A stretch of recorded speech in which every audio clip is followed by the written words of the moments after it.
Hello, my name's Dr. Nitha Naqvi, and today I'm going to talk about how you could save someone's life. Marfan syndrome is a very important genetic condition which affects the connective tissue, which can cause dangerous enlargement of the aorta and sudden premature death from dissection of the aorta.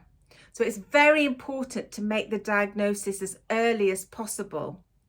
Marfan syndrome affects approximately 1 in 5,000 people in the United Kingdom, but many of them have absolutely no idea they're affected by the condition, and they're living normal lives. They are children going to school, students going to college, people going to work without knowing that they have the condition. But you may be the person who is the first to make the diagnosis. Marfan syndrome is autosomal dominant, which means if the parent is affected, the child has a 50% chance of being affected.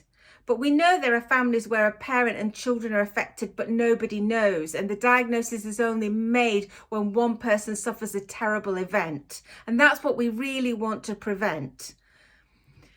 Males and females are affected equally, and the diagnosis is made by a genetic test on the fibrillin 1 gene, which is abnormal in people who are affected, and the genetic problem is on the long arm of chromosome 15. So how do we make the diagnosis of Marfan syndrome? How should we be alerted that somebody may have it? Well, they look different to everybody else. People with Marfan syndrome typically are very tall and slim. If they're a child, they may be the tallest in their class. They may even be the tallest in their school. Older children and young people may be taller than their parents, taller than their brothers and sisters. And as I said, they tend to be very slim. They have a long, thin face. They have a long arm span, which means the length of their arms exceeds their height. And they often have very long, slender fingers. One way that gives you a clue is to do the thumb test. You can see that when I bend my thumb is ending before the edge of my palm. People with Marfan syndrome have very long fingers and thumbs so that the thumb extends beyond the edge of the palm, like this. Why don't you try doing that on yourself? Because they have long fingers, they also have what we call a positive wrist test, meaning that when they put their fingers around their wrist, they're able to overlap the thumb and their fingers a lot around their wrist. They have issues with their mouth. They may have a high arched palate and overcrowding of the teeth, and it may be the dentist who is the first to think they may have the condition. They can have problems with their eyes, and it may be the eye specialist who first detects a problem. They are at risk of having lens dislocation, retinal detachment, and other eye problems. They can have issues with the shape of their chest wall. They may have a dip in their chest, which we call pectus excavatum, or they may have their chest wall extending out, pectus carinatum.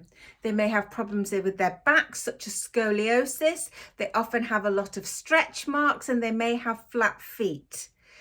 If you think somebody has these features, then it's very important to refer them to a geneticist who can make the diagnosis, and also for an echocardiogram to measure the size of their aorta. If the patient presents to you in a different way with dissection of their aorta, this is definitely an emergency. Patients typically suffering a dissection of the aorta feel a ripping, tearing sensation between the shoulder blades or deep in the chest.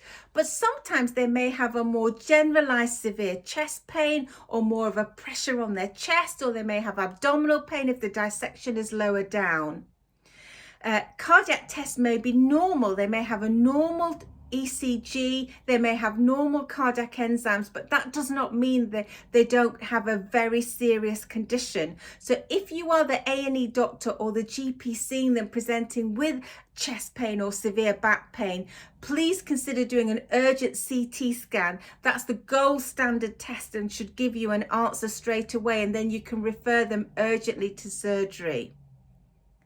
So we've discussed why it's important to diagnose Marfan syndrome. Please do be alert for it, because if you see somebody and you think, oh, they're very tall and slim, they've got long fingers, think of the clues. If they're presenting with severe chest pain, think, could they possibly have Marfan syndrome? And in that way, you could save someone's life. Thank you for watching.